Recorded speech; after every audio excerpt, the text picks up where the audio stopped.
Hey guys, it's Gerk and I wanted to make a video on the game that has taken up all of my time for the last 3 months in a very, very unplanned way. I did not expect to like this game as much as I did, and I kind of wanted to go over with my experiences of learning the game, what the game is, and what I feel like needs to change to keep me interested in the game. Game in question is the First Descendant, a free-to-play looter shooter MMO in third person, kind of like Fortnite. Or Warframe or Destiny. It has that same kind of movement and vibe to it. It's an Unreal Engine 5 game, so of course it's crashing non-stop with the new drivers, but we will talk about that later. But I was waiting for Path of Exile 2 and Marvel Rivals to come out, and during that time I was extremely bored, and my friends were grinding this weird anime waifu shooter, and I was like, well, might as well try it. We've played plenty of gacha games. I mean, you guys have watched me play, hundreds of hours of them. So I thought, might as well try this one, because it's basically a gacha game, right? In some ways I'm right, in some ways I'm wrong. But I downloaded the game, and I realized very, very quickly that this game teaches you nothing, is very unforgiving, and is extremely hard. But there's a lot of really cool benefits to the game that I absolutely love. Mainly, the graphics are pretty nuts. I mean, look at it. It looks really, really good. I'll load us into that main hub city and you can kind of see what it looks like. For a little bit of preface, I only started playing the game once I upgraded my computer. That upgrade did include a 9800X 3D, and it included an RTX 4090. So I can play this game in 4K with full ray tracing and, yeah, in cinematic, and it looks, awesome. Now, my game just crashed, and I need to fix some of my controls because they are completely out of whack. They're very out of whack. Way too sensitive. And we need to change our role. This lets you show you kind of the stuff in here. To prove the spec things, you can see in here graphics. Everything's on cinematic, got NVIDIA on quality mode, got a boost on DLSS, ray reconstruction, all the works. Everything's is high end as you can get. That might be going down, might be a little slow. Anyway, so getting into the game, I'm going to show you guys why I play the game real quick before we get too into things. My favorite mode in this game is called Infiltration Operations Hard. And they rotate which ones you can do, but they have a 400% variant, which I just find extremely fun. And I'm going to talk about kind of the game and what you do while running through this mission. So essentially, the whole point of this game is to get materials to craft things. It is at its base core, like a gacha game, you grind to get stronger and craft. Where this differs from the gacha games that I used to cover is specifically there's no stamina system. So you're not gated by any sort of time constraint in terms of what you can grind. You are gated on time on crafting stuff. So if something takes 6 hours to craft, you're waiting the 6 hours. But you can infinitely actually play the game. Now, I'm using the wrong reactors. So this is your skills. So in here, I want to make sure I'm on electric, so I'm an electric character. And because she's a tech character, we're going to use a tech reactor. And then I'm going to use her best weapon, which is the Secret Garden. These are all unique weapons. You don't really use non-unique weapons in this game because there just isn't a reason to. Oh yeah, we're getting swarmed. So this shows you all the enemies, and the game's really loud, at least on my end. So we're gonna turn it down. Okay, so because this is a 400%, everything is turned up by 400, right? So there's 400% more enemies, they're 400% tankier, and it's 400% harder. But you may be seeing, well, it doesn't really look hard, and that's because I'm playing this base level descendant called Anizwaya. And she makes everything in the game really, really easy. Her one ability launches a lightning ball forward that just bounces between all the enemies and kills them. Anytime an enemy dies, they explode lightning everywhere, which kills other enemies. I can detonate the lightning with my 2. I can put out a lightning snare with my 4. And that just will take out literally everybody. Like, the power fantasy that this game gives is ridiculous.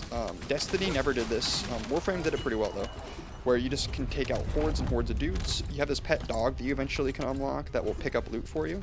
which is cool. But running through this mission, I'm getting loot in order to upgrade my character. There are modules, there are catalysts, all terms that you don't know what they are yet if you haven't played, but if you played for a long time, you do know. Now, I will say, learning this game was horrible. I did not understand what I needed to do to get stronger or what I needed to do to progress because they straight up just, I don't know. I feel like they didn't really tell you. Luckily, I had some friends that taught me a lot of this game and made it palatable, that played a lot with me. One of my gripes with the game is how hard co-op is, though. I feel like everything in this game is easier solo than it is in co-op, when normally it's the other way around, but we'll also get to that later. But for the most part, I love the movement of running around, jumping around, shooting my abilities. If I'm a weirdo, I guess I could shoot my gun and take out guys, but that's not really what this girl does. She shoots lightning bolts and blows up the map with her lightning bolts. It's very entertaining, it's very smooth. Obviously, I'm only getting like 180 to 100 FPS in this game, but it's very graphically demanding. I'm playing in 4K and I'm recording a video, so I can't really ask for too much more. It's not like it's a competitive shooter. I don't need like more frames than that, right? Some would argue that you couldn't even notice more frames than that, although I think you're wrong. But yeah, game doesn't need that. But this game has a lot of things that make people keep coming back to it and wanting more. I'm going to quit out of this because I don't actually need to finish this. You guys get the point on the gameplay. There's a lot of systems in this game that keeps you playing to get as strong as you just saw. That's not like the only area in the game that you can test out your strength. They have boss fights and stuff too. But that's like my favorite thing in the game. Yeah, this is the hub world. You can see everyone spawns right there. So this is your character menu. You can see your character, what your skins looks like, what guns you're using. It'll show you like your mastery rank, your levels, your titles, and there's just a whole bunch of stuff here that the game kind of tries to teach you, but like doesn't teach you super well. First thing I'll mention is like your weapons are all over here, right? So you can get 3 weapons. They all have different passives, and they got a lot of passives that make the weapon better, and they got different types of weapons.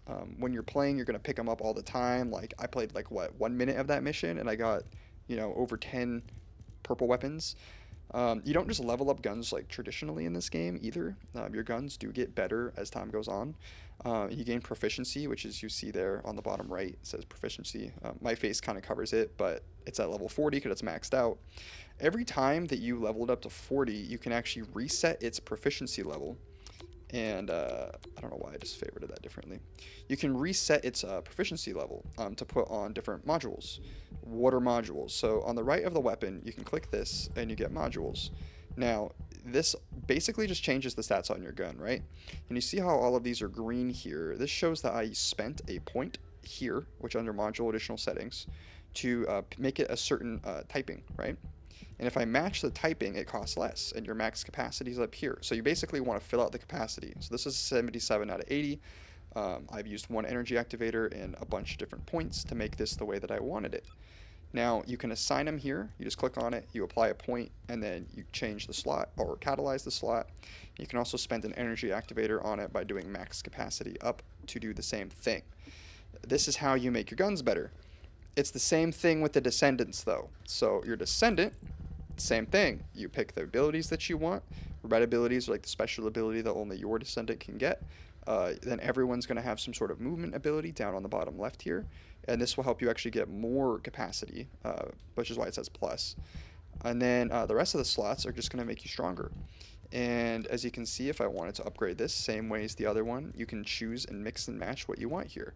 You also can have more than one build. I have a bossing build and I have a farming build. And what's funny is I actually showed you the bossing build just now in the farming mode. I should have been on this build. This is the farming build. This is the one I should have been using. It's better for farming. But each one of these has different modifiers. Like what makes this one good for farming is that anytime I kill an enemy, I recover my unique resource. She lives off her unique resource to do her giant lightning chains. So you want to obviously always have that up. She's very easy to play. Also, anyone starting the game at this point can get her very, very quickly. If you want to spend actual money, she's super cheap, but you can farm her, and I'll show you guys exactly how that works too. But before I get out of there, you also have reactors. So every character in the game has a specific element, and you can see like all the different reactors here. These just modify, again, your stats. So like you can see the one I have, because I have a tactical rifle equipped with optimization, it does more damage. You can see how much damage each of your skills are going to do down on the bottom there where it says skill power when equipped. And then you can see below that the substats that rolled on this one. So you just get fixed substats, and both of these happen to be gold, and they're pretty good. And this just makes my character better. And then your external components, which I don't have any good ones of, I haven't farmed it yet. You just, pick mostly defensive stats on here, and it keeps you alive. And then you get like a bonus based on how much of the set you have equipped, which is pretty simple. So standard RPG things. There is a lot of characters to grind in this game. You start off with one of 3 options. Most people pick Viessa because she's pretty good, and you can get ultimate Viessa, and she's even better. But there's ultimates and normal descendants. So like a good example is you have Viessa here, one of the starters. She can shoot ice, she can make ice tornadoes, but she doesn't scale super well because, again, base descendant. If you get the ultimate version, which requires farming, you get a new skin on them, and then their just stats are better in every way, and then they can equip those red modules, better versions of the red modules to get stronger. Not every character has an ultimate version, but most of them, the good ones anyway, have one, and if they don't, they will have one eventually. So, because Inez is the newest character, she doesn't have one yet, but she's going to get one.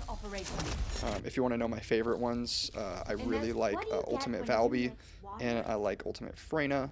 I think Ultimate Bunny's really fun, and then obviously Inez is dope. Now, what makes this game so grindy, and what keeps you actually playing the game?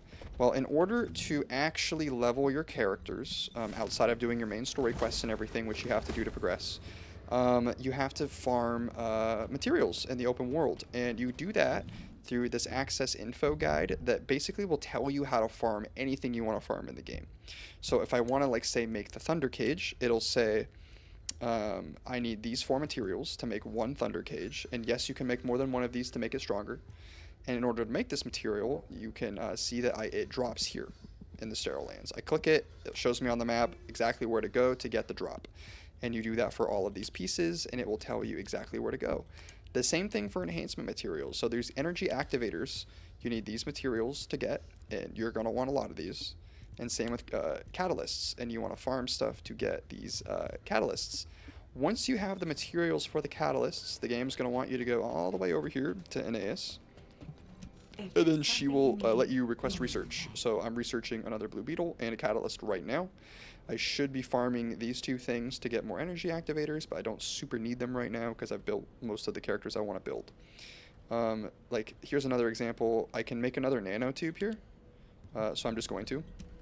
And now that's crafting. So that'll be done in 2 hours. This will be done in 45 minutes. This will be done in 7 hours. Eventually, you just want to keep logging in, and you want to keep getting those because you make your character stronger. Whenever you catalyze one of those slots, you can now upgrade the level of the module on the slot. Right? So you can see here I upgraded all these modules to max so that I am as strong as possible. But if I want to get this one up, I can spend 1 or 2 points to boop that one. So see, I can go from 9 to 10. I can make this recover an extra 13% chance, which is pretty dope, so I'm going to do that. Now it's almost maxed out, super close. It would go up to 17% if I fully finished it, which I intend on doing probably eventually. In order to do this, though, you need other materials, right? So now you're getting kind of the theme. Always need more materials. So this is mods. If you have more than one of a mod, you can actually auto-dismantle it to get Kuiper. So I'm dismantling all these mods, and now I'm at 821,000 Kuiper, which you use to, again, level. So the game revolves around these leveling of mechanics, and none of this is stuff that the game, I felt like, told me. I didn't realize how important it was, what I had to do.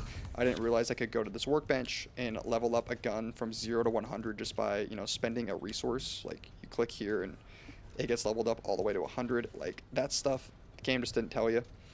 And now you can you can re-roll the substats on your weapon. You can enhance the unique ability by infusing weapons into each other.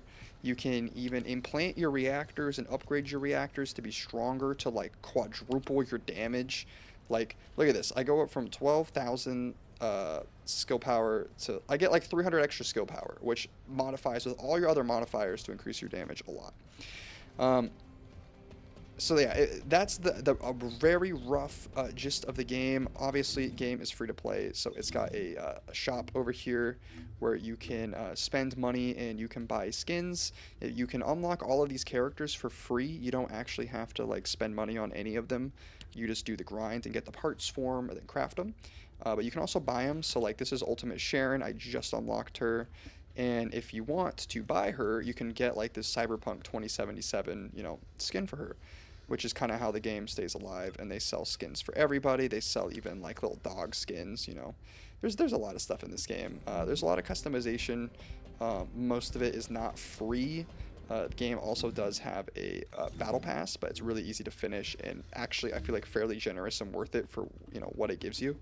I finished this battle pass in like literally a week, like very quick. I need to probably use my materials and get all this stuff, which I just realized I haven't done on this video. And I could even pick out like if I want this hairstyle or like this shock and awe. There's a lot of like random little stuff in here. I'll probably end up getting this one because I think the white hair looks nice.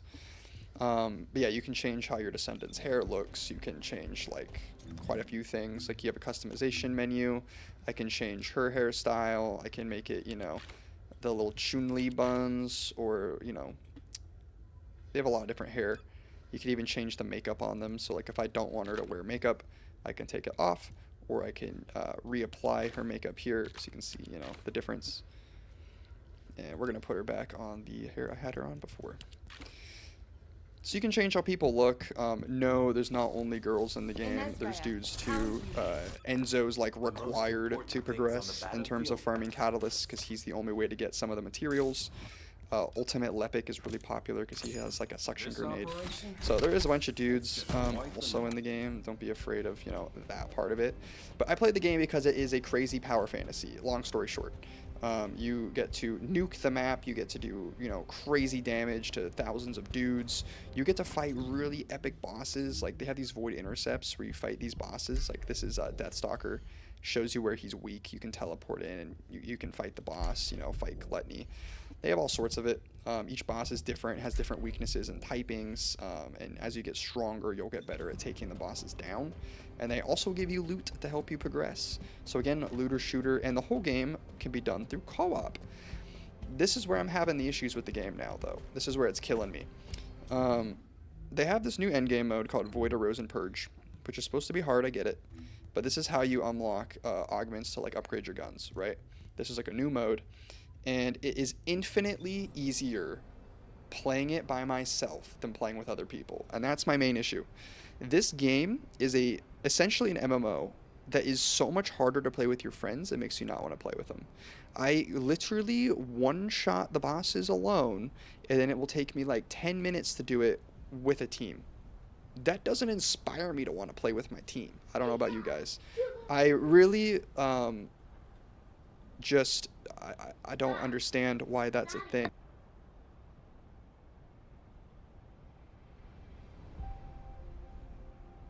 Sorry about the interruption there. Um, it really ruins the experience when you feel like you need to progress by playing alone on a game like this, where the only reason I'm playing is to hang out with my buddies. It wasn't a game I would have played without them, and now it's a game I am playing a little bit without them because it's easier than playing with them. And it's not a skill issue. That's the other annoying thing. You would think it's just get good, be better. But the game revolves around, yes, being good, having good aim, hitting weak points and all that, kind of like Monster Hunter. But there's also just a lot of BS mechanics currently, specifically with this new boss. And they do this with every boss for some reason. But there's a few fundamental issues that I have with the game. One, the amount of splash damage and uselessness of cover is insane. These bosses literally shoot through cover and nukes the cover, which makes sense. They're a huge boss. Like, okay, cool. They blow up cover, whatever. But you have a dodge roll. The dodge roll doesn't give you immunity frames, so it's only good for moving out of the way, except I run just as fast as I dodge roll. So, like, why am I dodge rolling if I run as fast as I dodge roll? I still use the dodge roll, of course, because it's not, like, the worst thing in the world, but it doesn't feel good when in every other game you can dodge things and you just can't in this game. You do one-shot a lot of dudes in this game, and a lot of dudes also one-shot you. It could be that I haven't built defensively enough, but the devs themselves have said they want it to be the power fantasy of you glass cannon one-shotting everything. Um, but they're not living up to that currently. Number two, just like a gotcha game, game feels like the end game content revolves around whatever the newest unit is. This character in his Raya is so much better at the end game activities than everyone else, it is not even funny. And she's not even ultimate. She's just a base level generic descendant. Like, it's crazy. People have hundreds of hours into their ultimate characters, like Ultimate Valby, and they just can't clear the end game because Ultimate Valby isn't good enough to do that. Now they are reworking characters, but honestly, they need to make it like right now they're trying to buff all the guns so that the guns are worth it, and now skills suck. Problem is the skill descendants now can't clear it, and the characters that relied on guns still can't clear it, even though they have the gun issues. And when I say can't clear it, yes, you can still beat it, but beating it quickly and efficiently to where it's still fun is like the whole point of this game. You keep rerunning the same missions over and over to get rewards and grind, and if that's really slow and prohibitive, it's just not fun. I think the devs need to kind of address that because most of this people play this game very casually. I play this game super casually. Like, yes, I have meta builds and I run quickly, but I'm not putting up leaderboard times. I don't care about any of that. This game's a power fantasy to relax, look at some cool graphics, watch some explosions. Like, at the end of the day, that is the entire point of playing the game, really. And for them to sell skins. That's the other thing that they're huge on.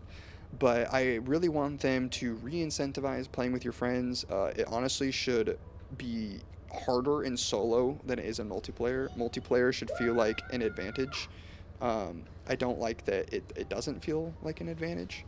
But I'm curious what your guys' thoughts are, what issues you're having with the game. I personally really enjoy the grind, and I I want the game to succeed. I know the player base has gone down quite a bit since launch. Part of that is because the game's impossible to run without a supercomputer. And the other part of that is they didn't explain any of their systems very well. And maybe I could go over some videos on how you're actually meant to play the game. Basically, I'll log in every day. I'll go restart my researches in the research thingy. I'll hop in and run 400% like I showed you earlier. I'll fight the bosses.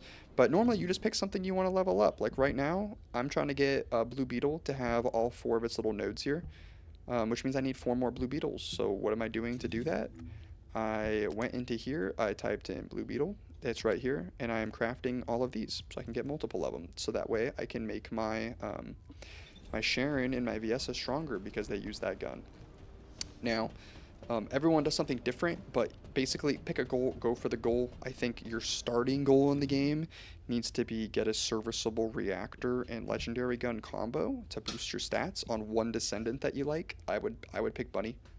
I just think Bunny's the easiest character to have fun with when you start the game. She's really, really fun and easy.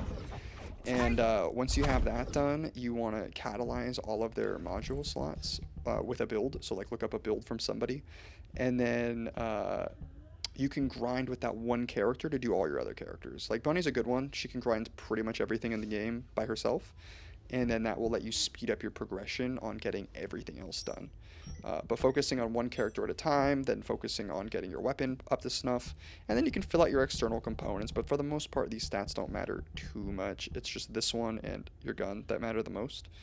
I could be wrong on that, but that's just how I feel. Inversion reinforcement is just seasonal bonuses. You can pick stuff in here, and this one I think is the best one, Quantum Domain. It's pretty OP. But yeah, that's about it for this video. Now that Monster Hunter Wilds is coming out, we're going to be delving a little bit into that. This game has taken up a lot of my time recently, and I'm kind of finally caught up and feel like I understand the game. So I'm kind of on autopilot mode playing now, and I thought it would be fun to, talk about the game, news on the game, and kind of go over why I play, what I want to see change, and hopefully... Oh, completely forgot. The new driver update that I posted the video on to make the game look better and look like this, better DLSS. That driver has been blue screen crashing the game for me a lot. I've probably crashed 4 or 5 times now. Full blue screen where it resets all of my in-game settings. It is driving me absolutely insane, and it just needs to get fixed. Either they need to patch the game to work with the driver, or the drivers need to get updated. I don't know whose problem it is. All I know is it's affecting my enjoyment of this game specifically, where it is not affecting my enjoyment in some other games. I don't know if you guys are having a similar experience, but let me know. Hopefully Monster Hunter doesn't have this problem. It could also just be a ray tracing issue. And I refuse to play on a 4090 without ray tracing, so sue me. But anyway, that's it for this video. If you guys liked it, comment, subscribe below. Let me know how I could do better, and be on the lookout for future stuff coming out in the future.